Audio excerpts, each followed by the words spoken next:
Don't. Now listen, it's going to be tricky tonight. I'll be honest with you. The lights are broken. They're fixing them right now. I don't know if you can see over there. Now, because this show is... Oh, wow, nice ass. Look at that. Oh, you see? You can't see the nice ass because the lights are broken. The worst thing is, I think what's going to happen is that we're going to fix the lights now. While I'll just do this so it's behind me, so I look like a reporter, right? I'm here with the lights. They're trying to fix them right now. Don't know. Oh, it's windy. Look, and there's a bunch of... Oh, look, there's a mob forming over here.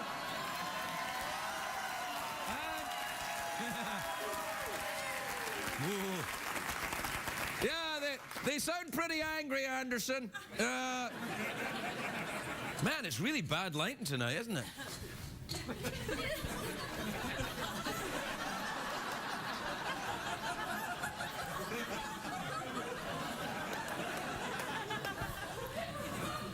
Welcome. Welcome. No, please, don't make a noise, for I am... What? They didn't even turn their radios off.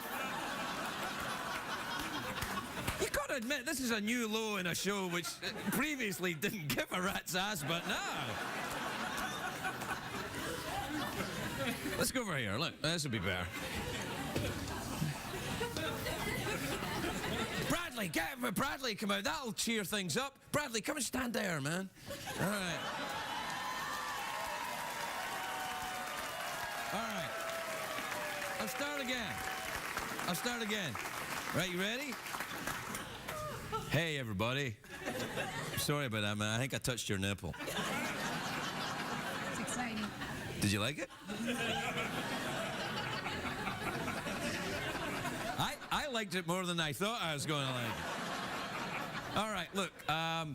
We're going to try and get the show fixed, fix the lights and stuff. But if we can't, then there's still this. And the worst thing is, I think probably what will happen is that the lights will get fixed while we have a commercial break. And then when we come back, the lights are going to be broken again. And I'm going to be mystified as to why they're broken. It's like I'm messing with the space-time continuum.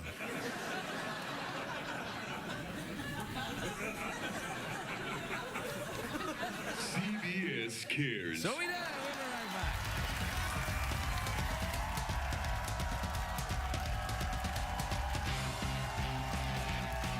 The Late Late Show with Craig Ferguson. Sponsored by the new 2012 Mustang. A whole new breed of car.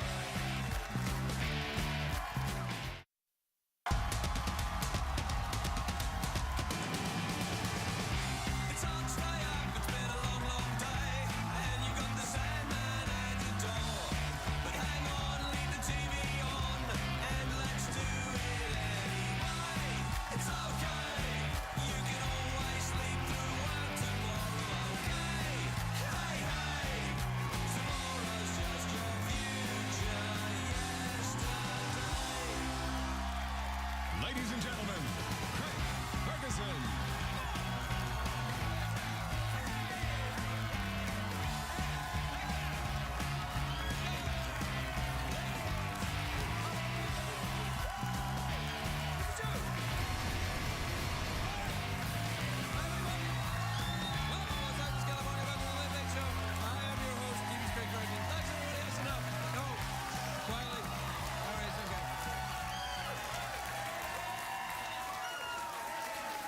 Quietly, everybody.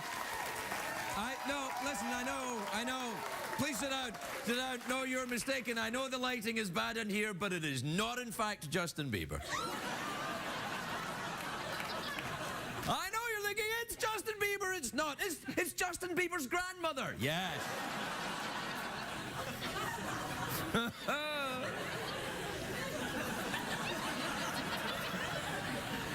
Do I excite you?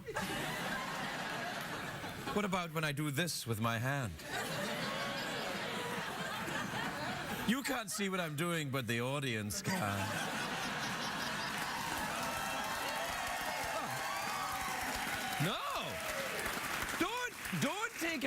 take an overhead shot of it, because then you'll see what I'm doing with my hand and you'll have to pixelate it. What were you doing with your hand, Craig? Something thrilling. Something so dangerous and deadly and wonderful that if I did it to you, you'd just lose your mind. CBS Cares. Hey, it's a great day for America, everybody.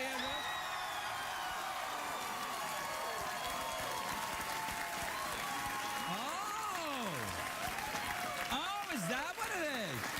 Oh, no, wait. The lighting is messed up tonight, really? I don't know. We've done about 1,500 of these shows. I don't know if you've seen it. The lighting's always messed up. But now, are you saying it's particularly bad tonight, is it? What happened? Have you not turned it all on? Because I'll turn something on. Is it turned on now? Should I have worn a lighter suit? Shall I go and get a flashlight? Oh, we're okay now? Okay. If you're not experiencing anything wrong with your set, it's just this crappy show. Anyway, it's a great day for America because, oh yeah, a lock of Justin Bieber's hair was auctioned online for $40,000. Hey, hey, hey! It's not the Price is Right. Now get off. Now, the winning bidder of the hair wasn't identified because I didn't want to be identified. Nah, I'm kidding. If I had 40 grand to spend on hair, I'd spend on lights for this place. Greg, why do you cuss so much? Do you know that Lindsay Lohan's brother's dropping Lohan as his last name? Because he feels that the name's become an albatross around his neck, which means Lindsay will be stealing it. But she was just trying on the albatross.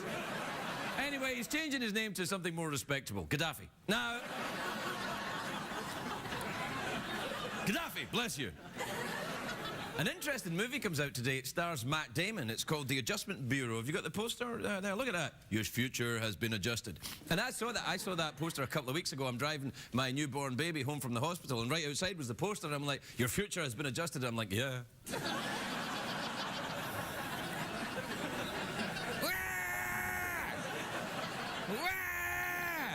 I'm like, honey, shut up. You just had a baby.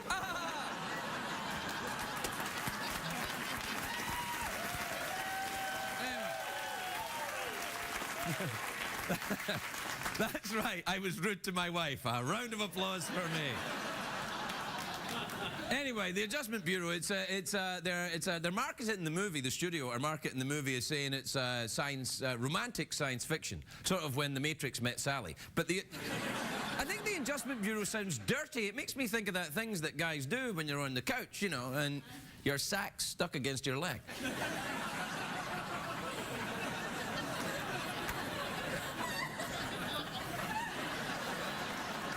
It's a lame title, but it should be good, this movie, because it's based on a short story by Philip K. Dick.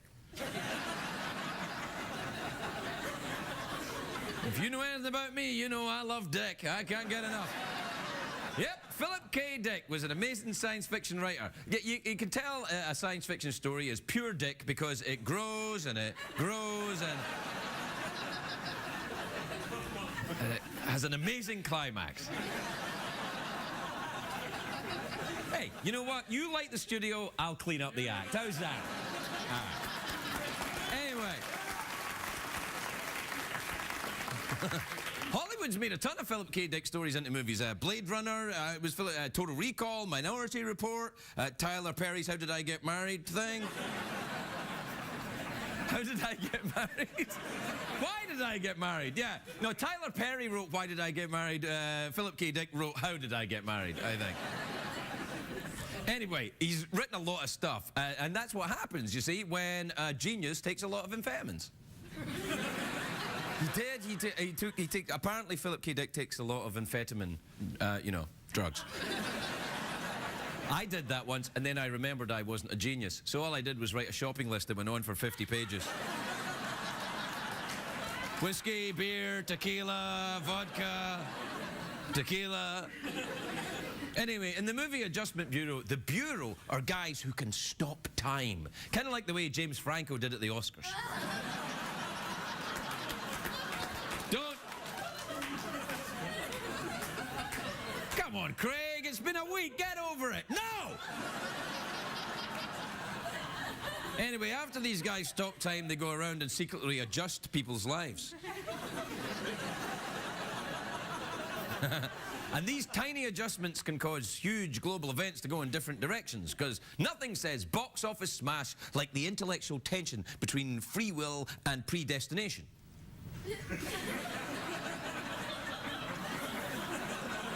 Call me Presbyterian theologians. Anyway, all I'm saying is I find metaphysical questions like that fascinating. Stuff like, you know, is destiny stronger than choice? Can our future, in fact, change our past? Is he who smelt it actually the one who dealt it? Clever, clever, clever, stupid. Personally, I think some things are our own choice and others are predetermined. Let me give you an example. If I walk into a donut shop, I do so out of free will. But once I am there, it is my destiny to eat every single jelly donut they have. Is it destiny or free will? I don't know, it's just delicious. We're going to take a break. I think there's some panic about the lighting. What's going on? The back there or over? Oh, it's the overhead lights aren't on. Really? Because it looks exactly the same to me on the monitor. It just looks like a, you know, sad old Liza Minnelli lookalike and all. Looks like an immigrant trying to make a buck is what it looks like. What time is it, Jeffrey Pearson? Commercials, like fun little movies. They are. They're like bite-size epics. All right, then. I'm your emotional dumpster.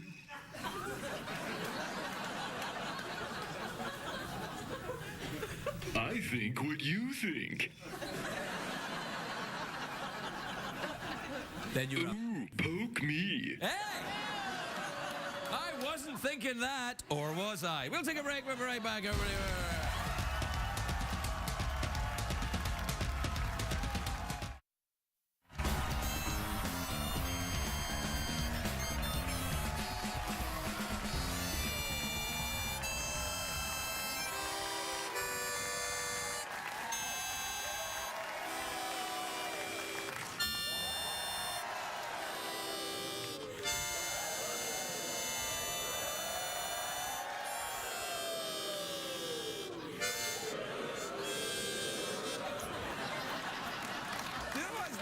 Is that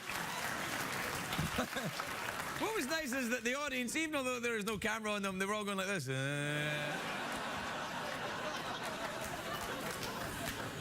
I thought they liked me, but I found out during the commercial break they're being paid. They clearly need the money. Time is it, Jeffrey Pearson? Let's stick our hand in the tweet box. Before that, let's read the tweets.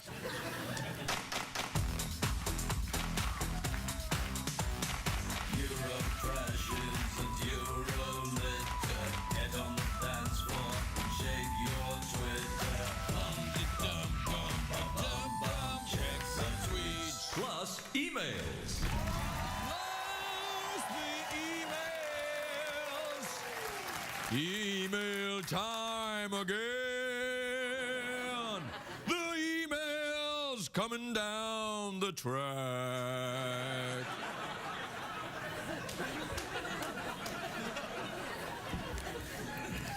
Go on then, mock, you bastards. This is from Annie in Trenton in New Jersey. Annie says, Dear Craig, I'm thinking of taking a foreign language class, but can't decide between Italian, French, or German. What do you recommend? German. German? You go German because it's not that difficult. All you have to do is talk like this. So I'm talking German now. You understand me completely, of course.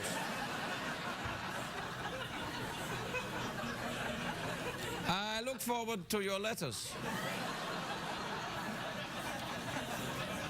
Which, of course, I won't be able to understand. This is from Tom in Hialeah. It's in Florida. It's called Hialeah. Says, Dear Craig, my son still sleeps with a stuffed animal every night, and I feel like he's too old for it. Is there an easy way to wean him off this habit? Well, it depends what age he is, really. I mean, if he's in his 40s, yeah, it's probably time, but... I don't know. No, let him be. Oh, just come on now. It's kind of a rotten thing to want to do, isn't it? Like, you know, I mean, I have 2 boys. I don't want them to stop sleeping with their stuffed toys. Well, one of them's only a month old. It seems a bit premature. To be honest, he hasn't even really started on the stuffed toy yet. Well, he's got a kind of an octopus thing that we hang down, and he looks at it and he's like, well, that's lame. He has it written on his face. He's like, that's lame. And I'm thinking, wait till you see my show. You think the octopus is lame? This is from Ben in Long Island. Ben, the 2 of us, do-do-do. Ben, la-da-dum, no-no-no-nee. Ben, ba-da-dee.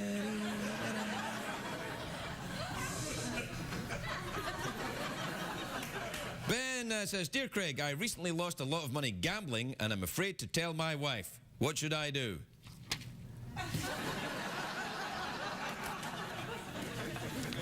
Come here, I'll give you $2 to be in the audience.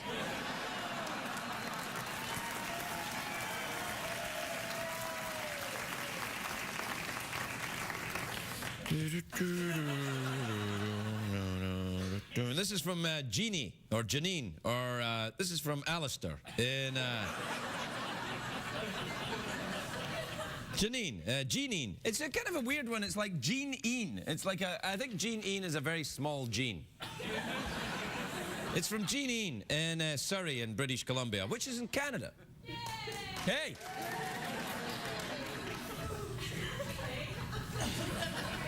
If you were really Canadian, you wouldn't have drawn attention to yourself. You're not a real Canadian. A real Canadian would have sat there and gone, we're being mentioned. Anyway, Janine says, Craig, I'm really confused. Do you like Canadians or do you like making fun of Canadians? Hey, are they mutually exclusive activities? I adore Canadians. I do. I completely, without irony, I love Canadians. I love your ways. I do. I love Canada. I would be horrified for you to think I didn't like Canadians. I adore Canadians. I've had sex with Canadians.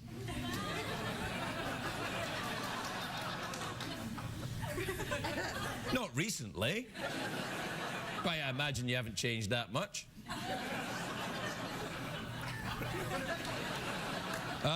We out of time, are we? All right, well, I'll just do another one. All right, this is from Jake in Raleigh, North Carolina. And this is from Mia in Bristol in Connecticut, who says, Dear Craig, I'm in high school and my school musical premieres tonight. How do you fight the nerves of performing in front of a live audience? I find not giving a Tootsie Fruits helps. We'll be right back, everybody.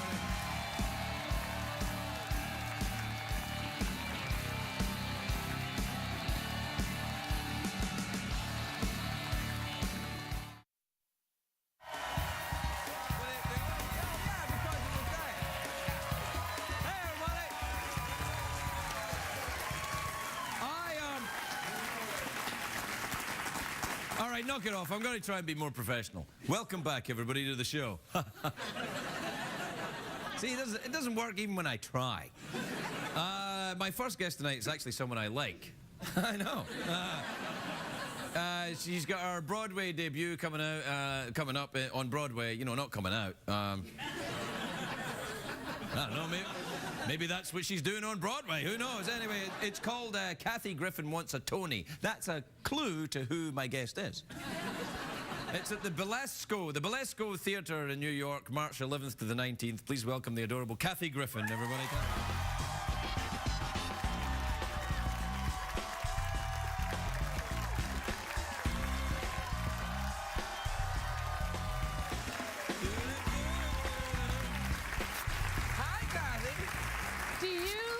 Do you feel differently about me now that I've won a Tony? You won one already? Well, okay, I haven't technically won one yet, and my show hasn't opened. However, it's what we call a fait accompli. We don't have any of that kind of French talk around here, you know. Bonjour! Bonjour! Ça va? Bonjour! Oiseau. You made that. No, oiseau is for bird, and I thought it would be appropriate given your feathery Exactly, shoulders. yes. Yeah. I'm not afraid to be a naughty little bird. I think you look great. You look comfortable yet dirty. Yes. I'm trying to be cozy and filthy at the same time. Well, you've come to the right place. That's what I do too. I know, it's kind of what we have in common. It's like, come on in, put in a gag ball, relax. Sure, zip up the zipper mask, Yes, and then exactly. stop talking. Yeah. Okay, well, I'm really proud of my Broadway debut, but and I know you've of course played Carnegie, but you know, let's face it, the audience is there. I mean, I'm a little nervous. They might be a little formal. No, they're not. They're drunk, most of them. Okay, so that's good. That's good. No, they'll be fine. You'll love it. Yeah. Have you got an Oscar? Yeah. What you got? You got the Grammy, the Tony. Grammy nominations, Emmys, and no, the Oscar. I'll get you an Oscar. What's Can I this? have an Oscar? Who's out of the door? Watch this.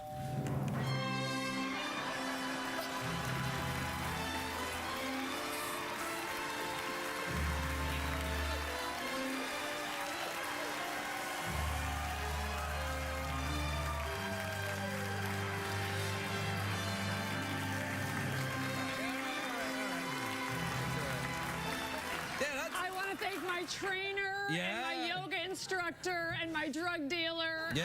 Thank you. They're like family to me. You know, you can get a trainer, yoga instructor, and drug dealer one-stop shopping in Hollywood Is it that now. dude? Yeah, That dude looks like, that's you know, what he he's does good to for go. me. Is he single? Because, you know what I mean? No, he's not. He's married.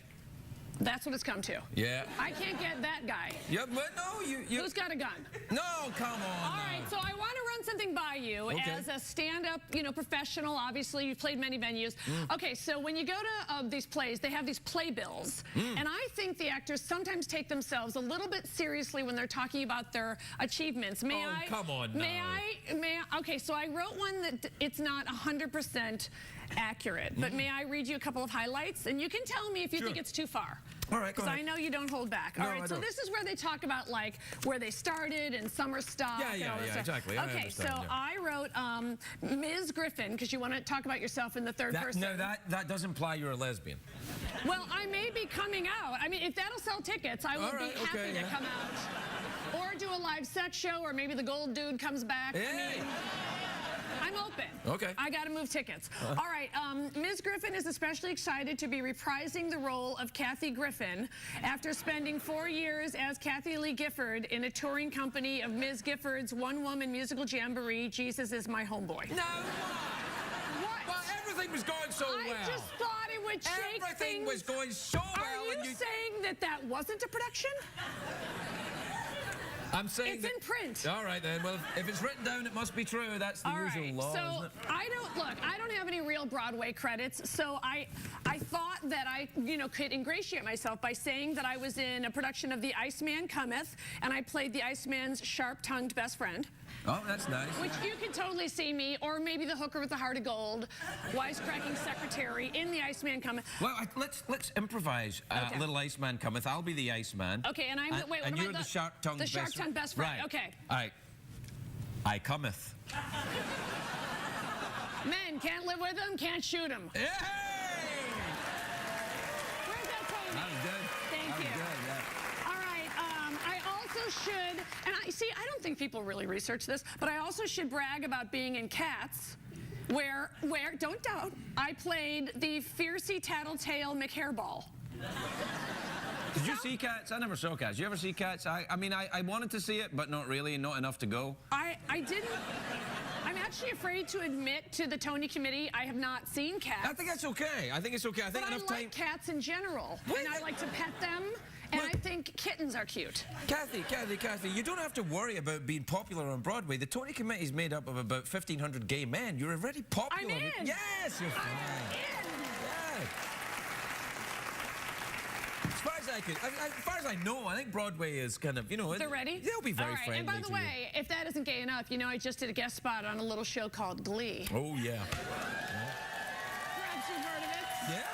That's right. What did you do on that? Did you sing? Well, I can't give a spoiler, but let me just say that I'm playing what's called Against Type, and I'm playing a homeschooling Tea Party candidate.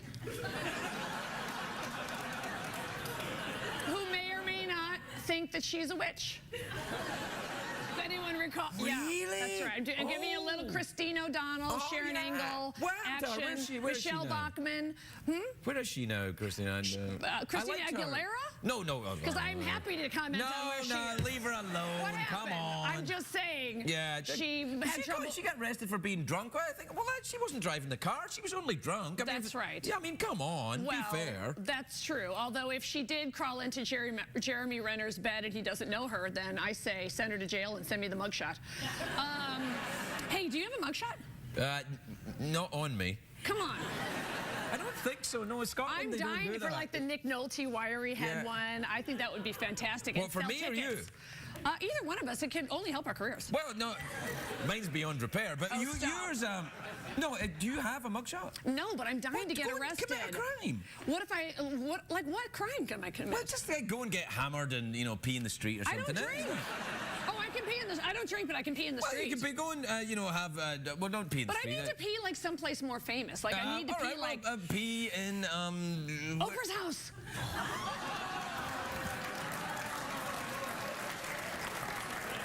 I think I'm going to get an Oscar for that.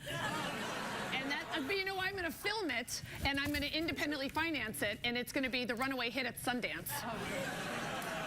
I don't think. She peed at my house. No. Gail! And then Gail's got to wipe it up. No. Oh, what a day that's going to be. No, I don't like Did it I mention at all. I'm on Glee, which is family friendly? Is it family? I've only seen one of them, the Glees. It's, Okay, you keep a lid on that because the gay mafia will come after you just for saying that. why? They have mobilized, they have uniforms that are fabulous, and they would like you to watch every episode of Glee. No, I think the gay community are fine with me not watching That's true, Glee. they do like as long you. as I'm not hating on it. Oh, no, I think you're not I'm a hater. No, right. Goodness, no. No, I don't hate it, but No. I haven't watched it. Oh, I watched one and Take a sip, calm down. All right. Because you know you're in trouble. Well, the thing is, I watched it, and what I'm saying is that I realized that You I don't like wasn't in the happiness or demographic Glee? for this show. Is what I'm saying. But will you watch Kathy Griffin as the homeschooling Oh yes, Tea Party I watched candidate? you on it. Yes, All right, I watched good. you on it because I adore you. I never missed your. Are you still doing that D-list show? No, I'm too big. Okay. But I'm doing you'll appreciate this, 4 stand-up specials for Bravo in 1 year. Why? I don't know. Something is wrong. Yeah. Hi. Yeah. I gotta pay for my mom's wine. Woohoo. Yeah. Yes, and I just taped the last one, and I called it Kathy Griffin 50 and Not Pregnant. Because there's been a lot of speculation, you know what I mean, that I could be the new teen mom. Are you? And if I even have 1 egg left, I'm gonna scramble it or fry it. I'm Oh, not see, even, now that's. I cannot That's deal enough. with children. I am sorry. Kathy Griffin, everybody.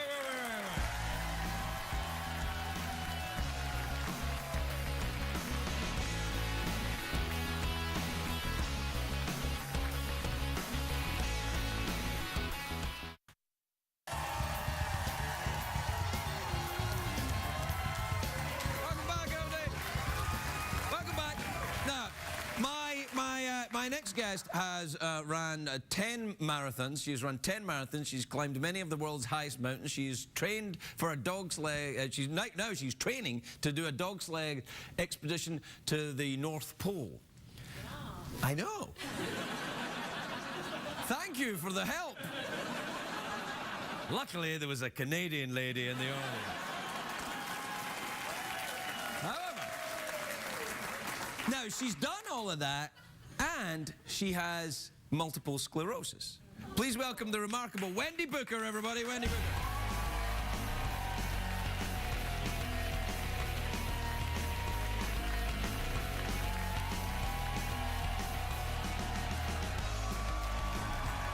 It's nothing like going to the North Pole. You'll be fine. He's telling me that. Ah, it's fine. Welcome, Wendy, welcome. It's lovely to see you. And I threw Is that- these... Yeah, but you said you were nervous about All talking right. to me, so... You threw away the notes. No, but I throw them away anyway. It's really all right. You mustn't be nervous. This is much easier than taking a dog sled to the North Pole.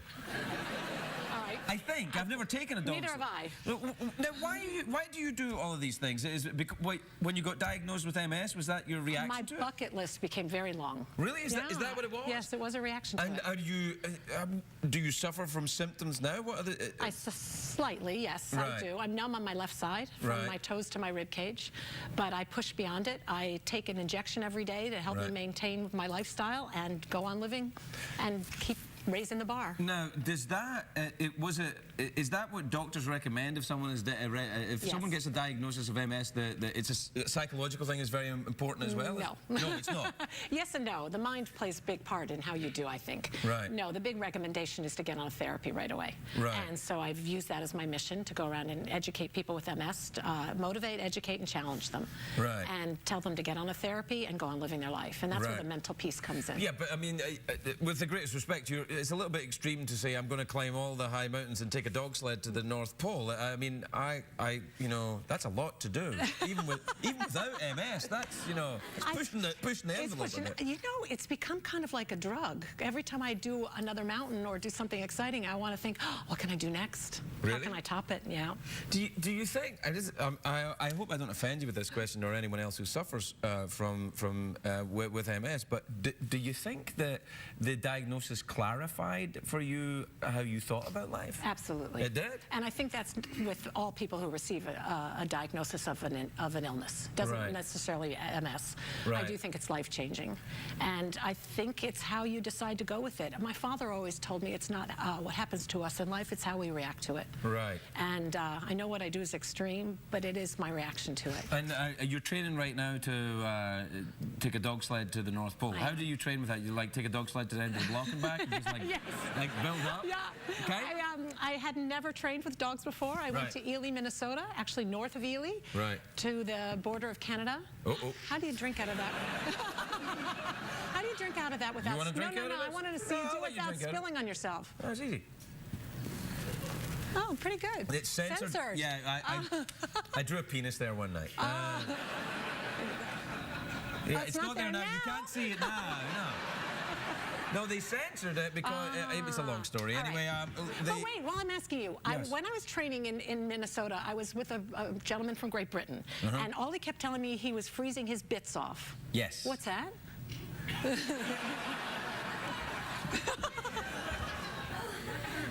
These. No. Yes. These are the bits that fell off the gentleman in Minnesota. Actually, they're not. They're not. These are kangaroo testicles. No, we didn't have those. We just had No, dogs. there's not a lot of these in Minnesota. No, Carrie Fisher was here and she'd just come back from Australia. She brought me some testicles. And then I thought if I drew a face on them, they'd be less threatening. All right, now I get it. Yeah. Yeah. Do you want to take these to the I'd North love Pole to. for luck? Oh, well, I might see him. Maybe I should show him what he throws off. Well, no, there's no kangaroos at the North Pole. But I will, as a gesture of friendship and goodwill, I will give you these testicles if you want to take them to the North Pole. When I get back, do I need to send them back to you? Yes, you have to bring them back with evidence they've been to see Santa. And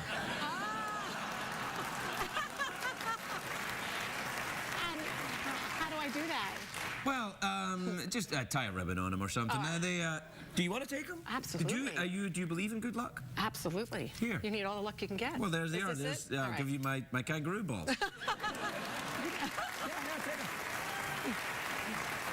Take them. I don't think anyone has ever given these to me before. Anyway. Come on, you're amongst friends. So, when are you going then? When are you going? I guess. I leave April 11th. I fly from Boston to Oslo, and then from Oslo to an island called Longyearbyen in Norway, and then from there to a Russian outpost called Borneo on the ice. Wow. And that's where I'll meet the sled, the dogs, and a man with a big gun. Right. What do you need? The gun, polar bears, I Yeah, guess. yeah. Because polar bears are. You got to be careful with them. They're very vicious. That's what I understand. Oh no, they'll track. They're the only animal that will actually track humans. They'll follow you Yeah, you're going to need it. Because there have been accounts of people going to the Arctic and then on the flight home, a few rows back, there's a polar bear, you know, reading a newspaper. Like, I remember her. So now, what else have you done in your quest for these thrilling moments? You climbed all 7 mountains? I did the 7 tallest mountains? 6.5. Right. I had a little problem with Everest twice. Why? What happened to Everest? I'll tell you, it's big. It's a big mountain, yeah.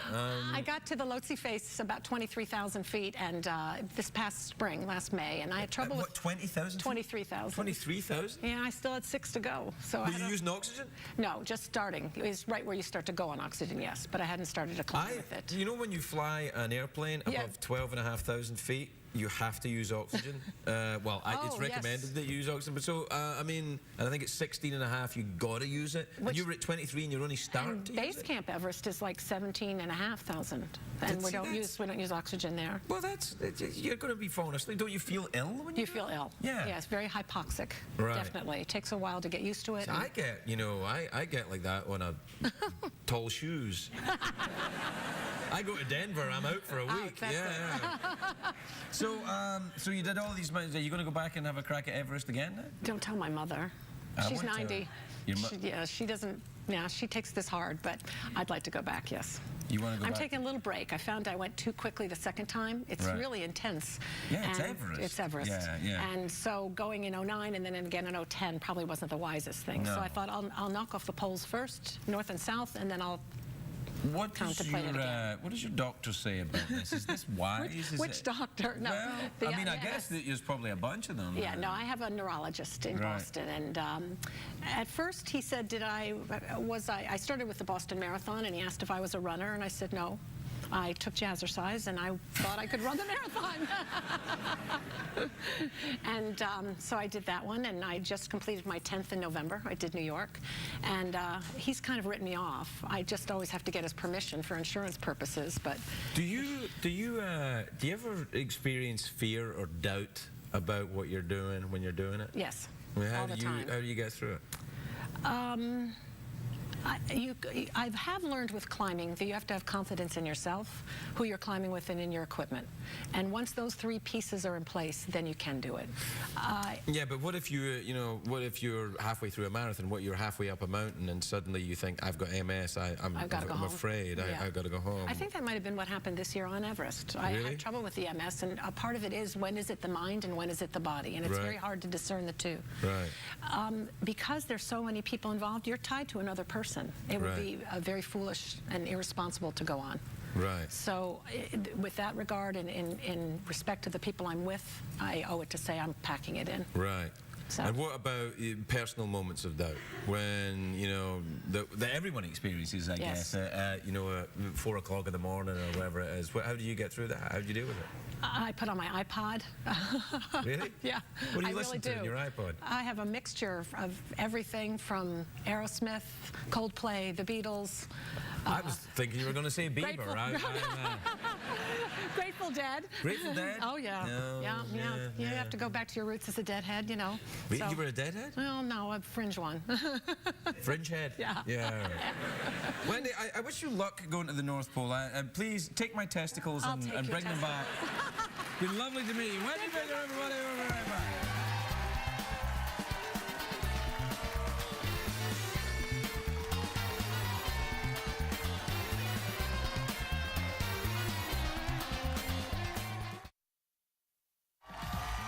Next week on The Late Late Show, Topher Grace, Trace Atkins, and Amanda Peet.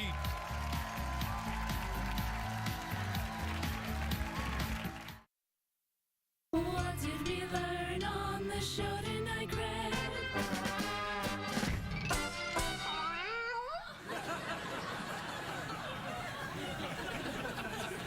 I was just talking to Wendy, who's suffering from MS and is about to go to the North Pole, and then I think to myself, I've sometimes complained it's a bit chilly in this studio, and I think I just realized just how much of a I really am. However, my testicles are off. My testicles are going to see Santa. I wonder. I wish that was the first time I'd ever said that. I wonder if this is the first time in human history that a kangaroo's testicles will travel to the North Pole. I bet you it is.